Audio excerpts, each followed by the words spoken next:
La 8e délibération, oui, Madame Morin.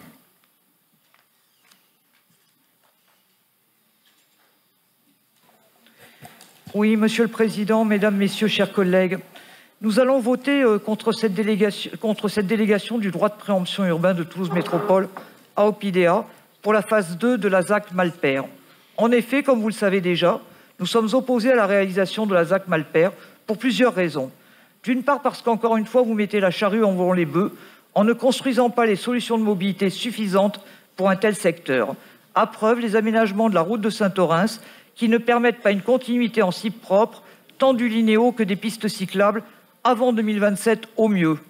Parce que vous prévoyez un taux de logements sociaux inférieur aux derniers engagements que vous avez pris. Et encore une fois, un nombre insuffisant de logements très sociaux pour répondre aux besoins des Toulousains.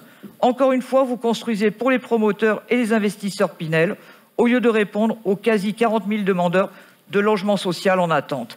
Et sur le plan environnemental, il est totalement irresponsable de continuer à mener une politique d'attractivité de la métropole au lieu d'une politique de coopération avec les territoires avoisinants, afin de ne pas concentrer les populations et les activités sur la ville et la métropole. Quant à la question de déléguer le droit de préemption à Opidea, cela pose la problématique du contrôle démocratique de ce droit de préemption sur lequel l'opposition métropolitaine et les citoyens n'auront plus aucune information, contrairement aux délibérations qui passent au Conseil de la métropole. De surcroît, nous regrettons de longue date une politique de préemption qui n'anticipe pas suffisamment les besoins d'aménagement futurs pour permettre l'insertion de transports en site propre, des pistes cyclables sécurisées et des trottoirs suffisamment larges pour que piétons et PMR circulent facilement et en sécurité. D'autres interventions? Donc des éléments de réponse. Oui, Dominique Fouchier. Oh, des éléments, je ne sais pas. On est plutôt. Madame Morin exprime une explication de vote.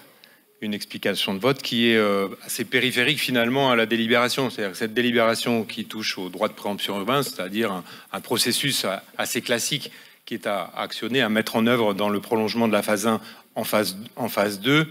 Donc il est assez, on va dire, assez récurrent, assez régulier dans la droite ligne de ce que l'on fait dans ces opérations d'aménagement. Je pense que les questions périphériques qui sont posées, comment dire, peuvent être posées et on pourra y répondre, notamment lorsqu'on fait le bilan, le compte rendu annuel.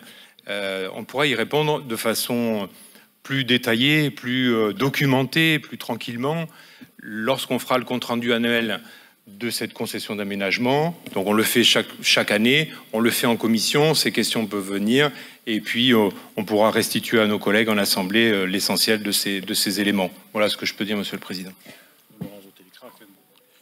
Donc je mets aux voix, ne participent pas au vote Joseph Carle, François Chollet, Gaëtan Cognard, Serge Job, Annette Legnaud, Jean-Michel Latte, Robert Médina, Michel Rouget, Bertrand Serpe et Karine Traval-Michelet. Y a-t-il d'autres non-participations? Abstentions? Vote contre? C'est adopté.